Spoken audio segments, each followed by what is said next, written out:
emang harus nikah? Jawabannya tidak. Di Islam pun? Tidak.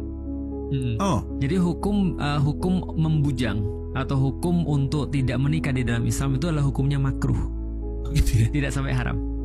Jadi boleh untuk membujang dengan alasan yang tepat. Bahkan kalau alasannya tepat malah jadinya malah berpahala. Oh, Banyak sekali ulama-ulama itu tidak nikah. Alasannya adalah sederhana. Mereka bilang ilmu ini kalau nggak aku yang cari, ini maka bisa jadi nggak akan ada yang dapat.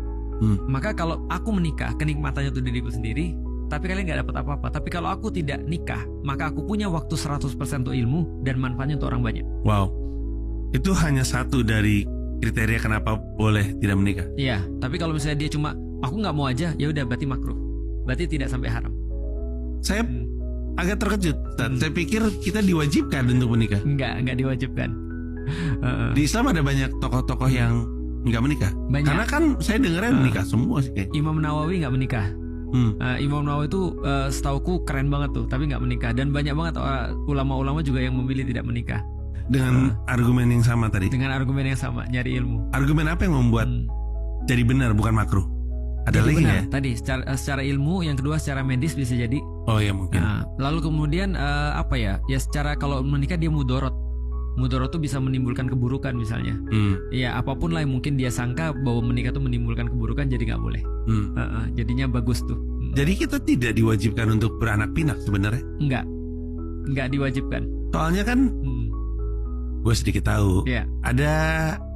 Ada di Al-Quran ayat yang menyatakan bahwa kita semua diciptakan berpasangan. Betul. Tapi kalau misalkan ternyata tidak menikah itu nggak apa-apa atau minimalnya makruh, Iya. kan nggak ketemu. Nah, artinya yang diciptakan berpasangan itu adalah secara fitrahnya, secara defaultnya. Artinya ada laki-laki ada perempuan. Nah, bukan berarti Agus punya jodoh misalnya, atau secara misalnya Joko punya jodoh gitu misalnya, enggak gitu. Oh, oke. Nah, oke. Jadi sebenarnya kita nggak apa-apa nih untuk laki dan perempuan. Betul.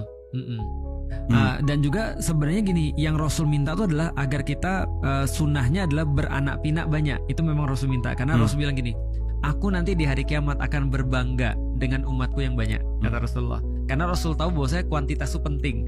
Zaman sekarang contoh ya, kalau kita bicara tentang sains ya, ada namanya fertility rate. Dan katanya kalau sudah di bawah 1,6 itu there is no going back. Dalam peradaban. Artinya kayak Jepang itu ya, itu no going back tuh.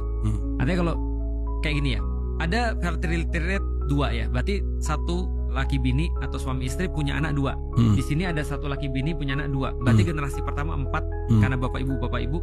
Generasi kedua 4 juga. Berarti kan bertahan ya. Nah,